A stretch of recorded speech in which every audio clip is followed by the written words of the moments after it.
Understanding climbing the walls in English. Hello, everyone. Welcome back to our channel. Today, we're diving into a fascinating phrase that you might have heard in English conversations, climbing the walls.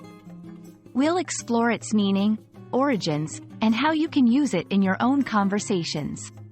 So, if you're ready to boost your English language skills, let's get started. Climbing the walls is an idiomatic expression used to describe a state of extreme restlessness or frustration.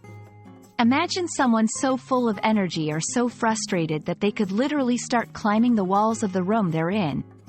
It's often used to express the feeling of being trapped or bored, especially when someone has been in the same place for too long and feels like they need to escape or do something different. The phrase, climbing the walls, is believed to have originated from the imagery of someone trying to escape a confined space by any means necessary, even if it means attempting the impossible task of climbing up the walls. This expression vividly captures the intensity of the emotions involved. To help you understand how to use this phrase, here are a few examples. After 3 days of rain and being stuck inside, I was climbing the walls, desperate for some sunshine. She's been climbing the walls waiting for the exam results to come out.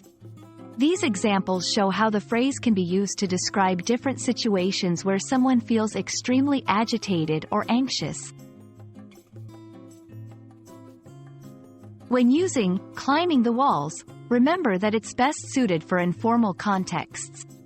It's perfect for conversations with friends, in personal emails, or on social media.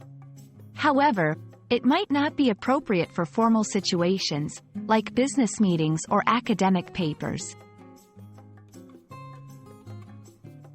And that wraps up our exploration of climbing the walls.